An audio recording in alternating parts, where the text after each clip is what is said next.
The cavalry captain Kaeya has always been sus, and the connections between himself and the 8th region of Khaenri'ah will prove to be more and more prevalent as the story of Genshin Impact progresses. What's going on, kings, queens, and majesties? Today we're going to be discussing Kaeya, and my theory as to how he will become the biggest factor that involves saving or causing the destruction of all of Teyvat. A brief spoiler warning for you guys, I will be talking about the story of Kaeya, and a little bit of everything that we currently know about the Genshin Impact story. And with that out of the way, let's get started. Now, in order to understand my complete thoughts on Kaeya, I'm going to give you guys some information and lore about the 8th region of Khaenri'ah, where he's from. And I'm also going to be throwing in some info about Kaeya himself, but if you feel like you're informed enough about the lore in this game, go ahead and skip to this timestamp to get right to the theory.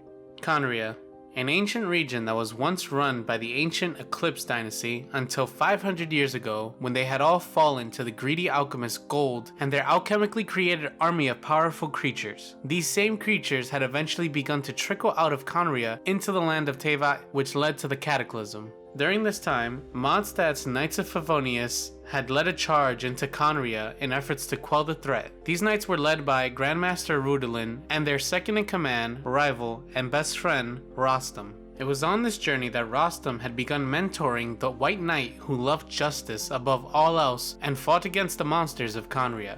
It was in the midst of combat when the White Knight had discovered himself to be bloodstained, causing the people he was meant to protect to fear him. The now bloodstained knight leaves and travels further into Khaenri'ah, where he dies battling monsters. However, it is then in the depths of the world, I can only assume after his death, that he learns the origins of the monsters that destroyed Khaenri'ah and the injustice that happened to turn those very same people into monsters. He swears his allegiance and joins the newly formed Abyss Order. Moving back on to the Knights of Favonius, during the battles, Rostam had died, causing Grandmaster Rudolin to be filled with so much grief that they had stopped fighting altogether. This defeat led to nobody in Mondstadt being strong enough to take on the corrupt dragon, Durian, thus causing Barbatos to awaken and call for Dvalin to step in. Durian shakes off whatever control that the alchemist Gold once held on him in his moments right before death. Durian dies to Dvalin on the peaks of Dragonspine. His blood then poisoned Dvalin, which sent him into a deep slumber. Meanwhile, Hilichurl's increase in activity, especially around Mondstadt, with the newly appeared Eclipse tribe that seems to have some sort of connection to the Eclipse dynasty, I can only assume the Hilichurl tribe to be the people of Khaenri'ah. And with all that, there's still a bit more to talk about with the Cataclysm, but this is all the information that I'm going to be presenting to get my theory for Kaeya across. Now, with that Teyvat history lesson on your mind, let's talk about Kaeya personally. Kaeya was abandoned by his father as a child in Mondstadt. "This is your chance. You are our last hope." His father, looking through Kaeya, onto the horizon towards their distant homeland of Khaenri'ah, hatred in his father's eyes as those words left his mouth. It was after this that Kaeya had been taken in by Master Crepus, Diluc's father.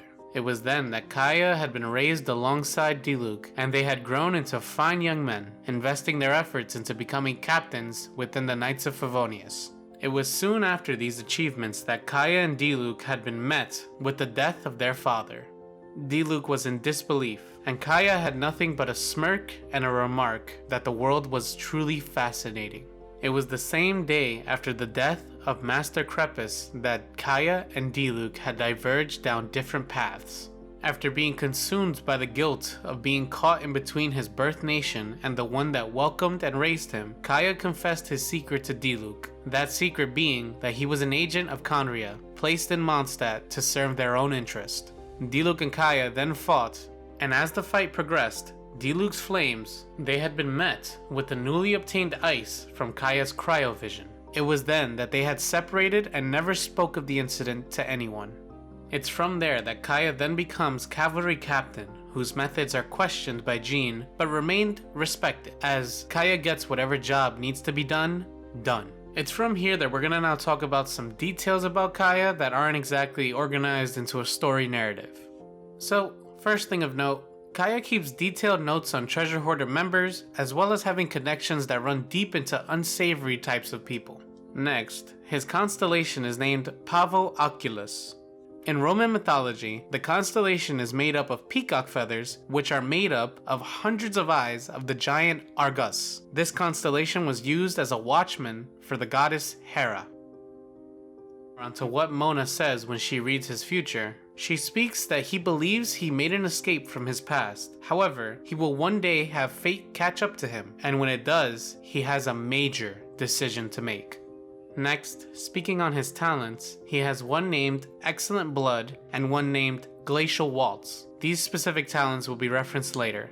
And lastly for his talents, he once before had a talent named Heart of the Abyss, which was changed to Glacial Heart. Isn't that a bit interesting to think about? Now, one thing that most people can agree on is that Kaeya speaks in half-truths, and he also has a form of elegance and charm to him. And when you take a look at what he says about Fischl... You think Fischl having one eye covered is very fitting, given her title of Prinzessin der Verurteilung? If that's the case, that must make me a future royal progeny too, no? It makes you think that this right here is foreshadowing. A few other things of note, Kaeya speaks Hilichurian and has a very similar appearance to that of a Cryo-Abyss mage. These are all things I want you to keep in mind when you listen to my theory. Speaking on the theory, the last thing before we get there is Kaeya's last name, Albrich. This name is a reference to an old German name which means ruler of supernatural beings. It comes from an old German legend of a dwarf who guarded his kingdom's wealth. It could more so be a direct reference to a play that took place in the olden days. I do feel like it is a little bit relevant, so I'm gonna go ahead and sum it up for you guys. In the play, Albrich is a dwarf who steals gold and returns to his underground home after being rejected by women he loved. He crafted the gold into a ring which gave him the power to rule the world. This ring was eventually sought after by the gods, who needed the ring to fulfill a bargain that involved them regaining their god of beauty and youth, which they needed in order to remain young and strong. After the gods found Albrich, they had tricked and dragged him to the surface, where they forced him to give up the ring for freedom. It was then that Albrich cursed the ring to cause anyone who had it to live in anxiety, haha, same, and eventually be robbed and killed for it. It is after he gives up the ring that we don't exactly know what happens to Albrich. And from there we have one more legend that I'm going to discuss with you guys. This one involves the dwarf forging the legendary sword Dainsleif. The sword had been imbued with magic that made it so that whoever drew the sword could not sheath it until it took a life. The sword could not miss, and even the lightest scratch would result in death. This is very interesting to think about. It isn't the only thing that Kaeya and Dainsleif share. They do have similarities, like their diamond-shaped pupils, their similar clothing designs, and the fact that they both share this specific design with Hilichurian architecture. So as you can see, Kaeya has a lot going on, and I bet your head is already buzzing with theories. If you think of something I don't, please let me know in the comments down below. Anyway, let's get into the theory. The monsters created by the alchemist Gold were separate from the creation of the Abyss Order. The Abyss Order are cursed members of the Eclipse dynasty, which were cursed by Celestia. As punishment, this was unjust and wrong, but Celestia blamed them, the entire region, for the ruin that Gold's monsters began to spread throughout the world.